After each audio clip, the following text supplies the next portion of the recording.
Okay, for number 2, if they are the same. Okay, if the degree of the numerator is the same as the degree of the denominator. This is after you reduce the rational function to lowest terms. If after you reduce the rational function to lowest term, if the degree of the numerator equals the degree of the denominator, then the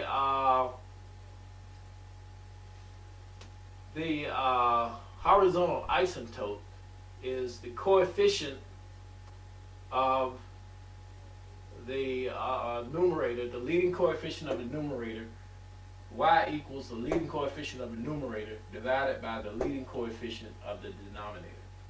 So it's important that you make sure your numerator and denominator both are in what we call simple form or standard form for a polynomial. Make sure you have the highest degree term first, the next highest degree term on down to the constant. So once again, for number 2, if the degree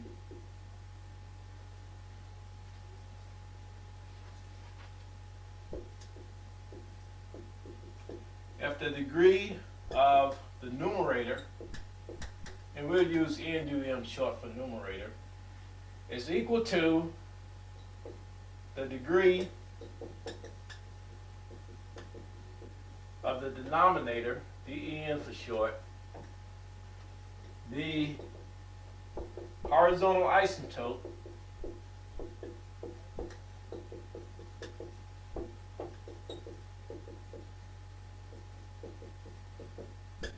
or asymptotes. You might have more than one.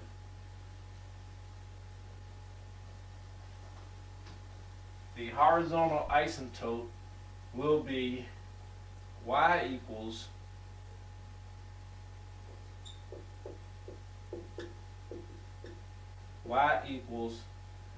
the leading coefficient of the numerator, which is the coefficient of the highest degree term of the numerator, divided by the coefficient of the highest degree term of the denominator.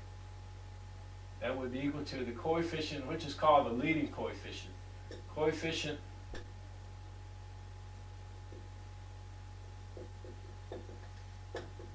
of highest degree term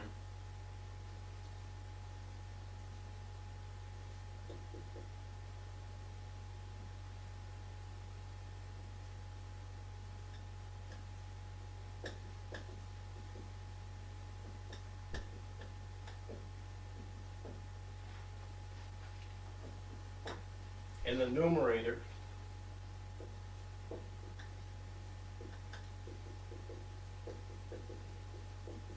divided by or over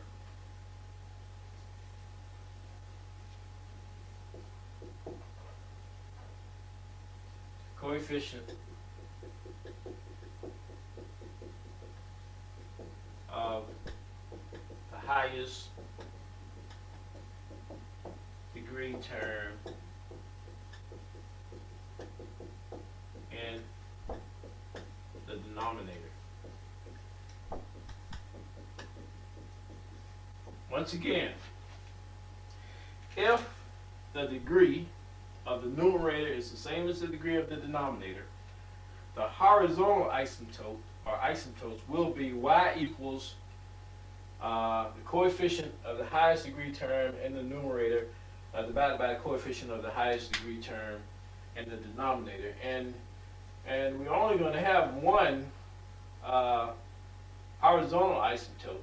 There's only going to be one because there's only going to be one coefficient of the highest degree term in the numerator and only one coefficient of the highest degree term in the denominator. So you're only going to get one number when you divide those two numbers. So that means that there's only going to be one horizontal asymptote. So what we said before about you might have more than one horizontal asymptote would not be true. Because you can see that you're only going to have one number for each one of those, and when you divide those two numbers, you only get one number.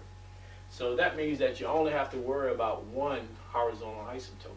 So this makes it pretty simple when you're dealing with the horizontal asymptotes, because unlike the vertical asymptotes, you can have several, but the horizontal asymptotes, you can only have one. So you have none, you have one horizontal asymptote. Okay, if the degree of numerator equals to the degree of the denominator. An example of this case, and then we'll look at what happens when the degree of the numerator is smaller than the degree of the denominator. An example of this case would be f of x equals x squared plus 5x plus 6 over x squared plus 10x plus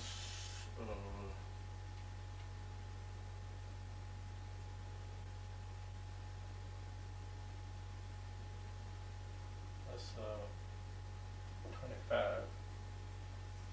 Okay, that would be an example of what we have in this case. The degree of the numerator is 2. That's the degree of the numerator. Okay, the degree of the denominator is also 2. Degree of denominator. They're the same. The degree of the, and this is already in lowest terms. If it can't be reduced, then it's already in lowest terms. So the degree of the numerator and the degree of the denominator are the same, but you have to make sure it's in lowest terms first. Of course, I know this is in lowest terms, so we don't have to worry about that. So the horizontal asymptote will be y equals 1 over 1, which is y equals 1. That would be the horizontal asymptote. So so that would be the line that the graph would get closer and closer to in this case.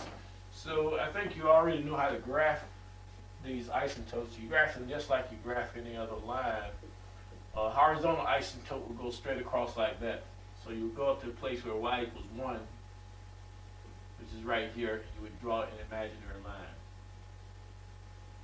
You see, that would be that horizontal asymptote.